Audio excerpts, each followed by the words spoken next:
Hi guys, it's another lovely day to be in the studios of Elegoted TV and Elegoted TV Radio, and I have a wonderful personality with me that that will get you guys thinking. This is the show where I won't say anything. It's the EM show, but today is going to be the Toplaw show. I have with me Ibrahim Temitope Akinremi, otherwise or popularly known as Toplaw. Now you would find that as this show progresses, why it's called Toplaw.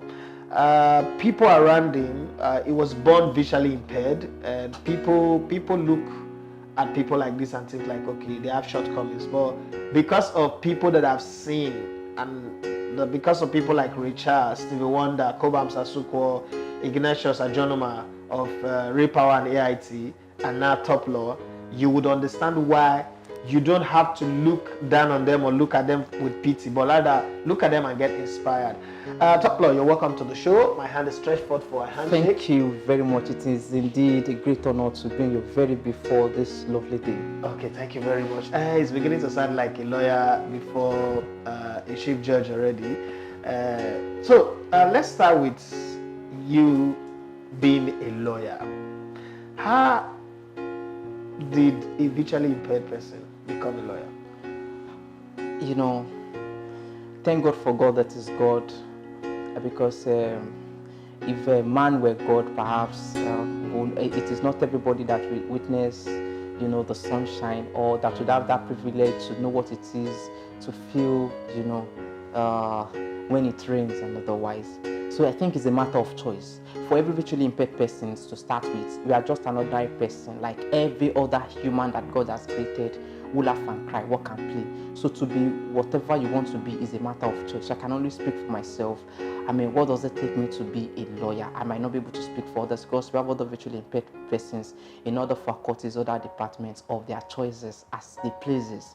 But personally, why I decided to take law as a course now is the fact that I wanted a course that is reputable. I wanted a course that will speak for me. I wanted a course where I'll know little of everything, because as a lawyer, you have to know little of everything. I like challenges, and I know law is very challenging. I know one day sometime I'm going to set up a family. I mean, I have friends, because I like to expand my circle of friendship at every point in time. I have people who have contributed to my life immensely. They are still contributing, and I know I'm still going to get people who will contribute. And one thing is this, I cannot pay back in the measures that people have contributed to my life, but I like to say thank you. It may not be in cash, it could be in gesture. So I felt that all of those things, if I read law, all of those things would not be difficult to do, because it will mean that I know law, I can represent people, I can help people in problem, I can advise people. That was why I actually went for law. I had other courses like mass communication that I actually felt that was initially my dream course, mass communication and political science. Okay, have you been to the courts before? Absolutely, I've been in the courts severally. And you appeared before a judge? Yes. As a counsel? Yes, as a counsel. Yes. And can you share some of your experiences?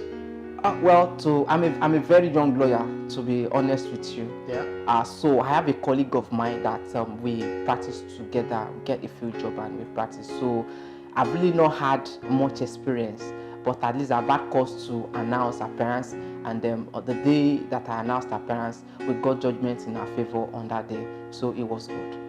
Okay, so what does it mean in legal terms? You guys speak a lot in Latin maxims. So what does it mean to say you announce appearance? What does it mean to a layman, to me? I mean, I'm a layman here now. Okay. So what it means to say you announce appearance is to say you are so person for a particular case, right, in the presence of the judge. Because when the registrar calls your case, you have to tell the judge your name as a counsel, and you have to tell the judge or the magistrate what the matter was, what the matter is slated for the day. So doing that, when you stand up and to say you are so person, that's announcement of appearance. Okay, so the judge look at you and like, okay, why is a visually impaired person representing so and so person on this matter? Not at all, not at all. The judge just felt normal. I think what the judge just asked me to do that day, while I announced my appearance, why the judge or the magistrate is, why after you must have made your appearance and you have said that the matter is stated for, because you tell him, okay, like I said, that you tell him what the matter is stated for. So that day I announced my appearance to say the matter was stated for judgment, and ideally you would expect to, you would expect to stand while the magistrate or the judge is addressing the counsel. But she looked at me and just told me to sit down while she read the judgment. Okay, so let's track back a bit. Is it like a medical condition somewhere in the middle of your life, or you were born visually impaired? I was born visually impaired. So in your case, it was hard knock life from the beginning in terms of sight. Was it? I don't think so, Elabete. I've always been a happy person. See, one thing in life is for anybody to make you happy, Elabete, you have to make yourself happy. And I think God has just instilled that in me. I'm always a happy person. Like I said, I'm just an ordinary man who laugh and cry. I have my cries, I have my worries, sincerely speaking. But it is not to say that for every day that goes by, I sit down in a particular corner and shed tears with respect to my tear, with my sight. Sorry, not at all. I'm always, in fact, I feel that this is the best way, and this is the best mode God, could have created me. Sincerely speaking, I'm grateful to God that I'm sightless. But I only pray, that the essential needs of life would not be far-fetched. I wouldn't have to, sweat through the skin before I get the essential needs of life. Aside that, my visual impairment is a blessing, I must tell you. So with respect to the question you ask, my visual impairment to me, is a blessing I have to repeat again, because my family gave me the needed support. My mommy, my daddy, they're always there. I have my siblings who will take me around even before I started to make friends. In fact, as young, I grew and I asked myself some questions. Even at the tender age, when you make friends with, colleagues of 8-9 years, I look at myself and say, at every point they will know that they have to protect me more than any other person. And I asked them, those around me, did God give them special brain to know that Toplaw needs special cares? You don't get. When you're in the midst of your peers within same age range, and they know that Toplaw cannot see, and they have to care for him more than they'll care for other peers, I think it's God's dream. So God knows what man knew not. I'm a very happy person today as a visually impaired person. I honestly agree with you when you say God knows what man knew not. And it's because of everything that happens around us. The universe knows how to conspire to take care of its own. My mom always said that to me, that do your bit, the universe will take care of the rest. The universe will lay the astro. The universe will lay the foundation and build the walls. That's what my mom always say. But she says it in either in Yoruba or in Pidgin Palace. But pushing further, you are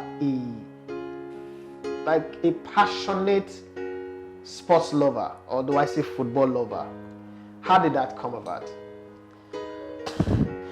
Okay, like I said, aside the fact that I had to do some prioritization, aside the fact that, in life, you have a lot of people that can help you discover yourself. Sure. Yes, you cannot discover yourself enough. I have friends, at the time I was in secondary school, when my friends engaged me, the way I talk, they say, so friends also helped me discover that law would be good for me, right? No, I'm not talking law now. Yes. I'm talking your passion for football. So yes, we'll get there. So I meant that, having discovered that, okay, law would be good for me, and that, okay, I agreed I was going to study law. So I felt that, okay, this mass communication, no, it doesn't just have to go.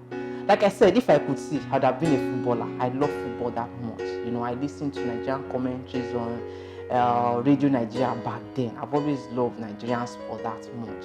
So okay, what will happen? So I continued to follow sports. So 2005, I said to myself that, I followed the Champions League then. So I said to myself that whichever club win the Champions League 2006 will be the club that I will support through thick and thin. And Ronaldinho did it that year. So that was why I decided to follow, Barcelona. So ironically, hold on. If Arsenal, I'm wearing the Barcelona jersey for your sake. Yes. If Arsenal had won the Champions League, yes, you would have been supporting Arsenal. God knows what man knew not. Because it wouldn't have been good for me to be an Arsenal fan. So that was why Barcelona won the Champions League that year. God will judge you. God will judge you for this. So now, so it is good for me to be an Arsenal fan now, No right? problem, yes, no problem. But I think And so I'm the one that fits the suffering. so I feel that I'm a better person, you know, the bragging rights. Look at my producer laughing at me, and he's a Man United fan. So I feel well, let's leave. Let's forgive him. Yeah. So you know, all of that. So I felt that okay, since I've decided to go for law, and I still have great passion for sports, so I decided to like, okay, I'll eventually take certification courses in mass communication. Then I would allow my talent to help me. So when I got into Unilag, I met this very lovely, great guy who has been a friend, you know, of the visually impaired on Unilag campus. Shinwajidagba is my boss. I give it to him. Shinwajidagba and Bayo. So they met me, you know, they engaged me, and they saw that the talent is there, but it needs to be brushed up. So they allowed me in on their show. I did a show with them, and they saw that it was good, and that was it. Okay, so we're going to rewind the clock. Once go into a time machine and go back to the beginning, because the story sounds so sweet. Oh, you have visually impaired, you just get everything, get into Unilag, you get into radio, you're working with Shewa Ajidagba, you love Barcelona. Ah man, this story is too sweet now. Let's go back to the beginning. You were born to Mr. and Mrs. Who? Akinremi. How many children do you have in your family? Where did this journey start? How did you discover all of this? Let's know. Okay. I'm the last born of my family. I'm from a family of 11. Then the journey started. That's my virtual impairment journey started in the 80s. So my mom, you know, didn't discover that I was blind until it got to a stage where I needed to crawl, I needed to lean on something. So she saw that at that time when I was supposed to lean on something, I will refuse to lean on something to at least take 1 or 2 steps, but to crawl. So I think at that time, as a mother, she was observant enough to know that I could not see. So she sought medical help, but it was to no avail, because my father wouldn't want me to go under, you know, the doctor's knife, not because of anything, but because he said he's grateful to God of all his words. If I'm the only visually impaired person, that all that matters to him is my well-being.